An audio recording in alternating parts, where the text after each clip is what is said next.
হে নবী, আয়েশার ঘরে আপনি যেদিন থাকেন সেদিন সাহাবারা বেশি বেশি হাদিয়া পাঠায়, আমাদের ঘরে কেন পাঠায় না?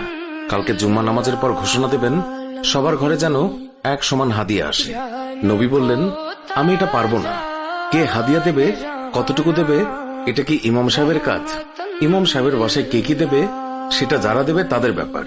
নবী বললেন, আবু বকরকে সবাই ভালোবাসে, তাই হয়তো ওনার মেয়ের ঘরে আমি যেদিন থাকি সেদিন বেশি হাদিয়া পাঠায়। তোমাদের ঘরে পাঠানোর কথা আমি বলতে পারবো না। বিবিরা বলে, হ্যাঁ পারবেন। একসময় দরজার বাইরে থেকে কে যেন সালাম দিলেন। নবী সালামের উত্তর দিয়ে বুঝতে পারলেন এটি উমরের কণ্ঠ। সে আশেপাশে তাকিয়ে দেখে কোনো বিবি নেই। উমরকে নবীর বিবিরাও ভয় পেতেন, কারণ ওনার বিচার সবার জন্য সমান। ওনার কাছে সবাই সমান, সবার জন্য সমান বিধান। মদ পান করার অপরাধে নিজের কলিজার টুকরো সন্তানকে ৮০টা বেত মেরেছে। এক রাত পেটাতে পেটাতে আহত করেছে, আর এক রাত পেটাতে পেটাতে দুনিয়া থেকেই শেষ করে দিয়েছে। একদিন ওমর রাদিয়াল্লাহু তাআলা আনহু ছেলের মুখে গন্ধ পেয়ে ছেলেকে জিজ্ঞাসা করলেন, তুমি কি মদ খেয়েছ?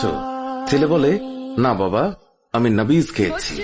নবীজ হচ্ছে ১ কেজি দুধের মাঝে ১০-১২টা খুরমা সারা রাত ভিজিয়ে রাখলে খুরমার রস দুধে মিশে গিয়ে দুধের রং লাল হয়ে যায়, খেতে অনেক মজা, সেটাকে বলে নবীজ।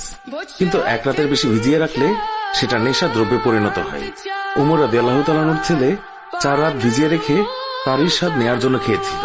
ছেলের মুখে গন্ধ পেয়ে তাকে মসজিদে নিয়ে যায়। তখন জোহরের নামাজ হয়। ওমর তার ছেলেকে মসজিদে নবীর পিলারে বাঁধে।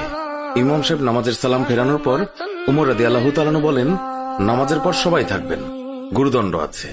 নামাজের পর হাজার হাজার মানুষ অবাক হয়ে দেখলেন হযরত উমরের ছেলে পিলারে বাঁধা। অনেকেই ভাবল হয়তো একটু রাগ ধমক দেখিয়ে তিনি ছেড়ে দেবেন। অনেকেই বললেন ৪০টা বেত প্রহার করবেন। এক একজনের এক এক মন্তব্য। আবার কেউ বললেন উমরের মন অনেক কঠোর, সে পুরো শাস্তিই দেবে। এইভাবেই কানাঘুষা চলতেই থাকে। এরই মাঝে উমর চেয়ারে বসে জল্লাদকে ডাকলেন, বললেন, শক্ত দেখে একটি চাবুক এনে চাবুক শুরু করো। জল্লাদ বিসমিল্লাহ বলে চাবুক মারা শুরু করলো। ৩টা চাবুক মারার পর উমর জল্লাদকে এক থাপ্পড় দিয়ে ফেলে দিলেন।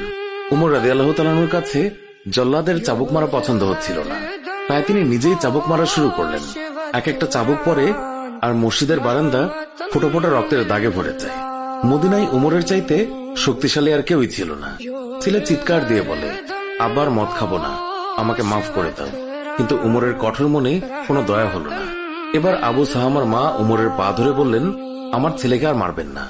৩০টা বাড়ি মারা হয়েছে, বাকি ৫০টা বাড়ির জন্য আমি এক একটা বাড়ির জন্য একটা করে উট আল্লাহর রাস্তায় সাদগা করব। কিন্তু উমরের মনে দয়ামায়া হয় না। ৪০টা বাড়ির পর ছেলে জ্ঞান হারালো। ৫০টা মারার পর আবু সাহামা দুনিয়াতে আর নেই। সবাই তখন নিস্তব্ধ হয়ে গেল।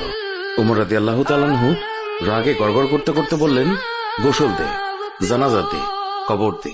কবর দেওয়ার পর ৫১ থেকে আবার কবরের উপর বাড়ি মারা শুরু করলো।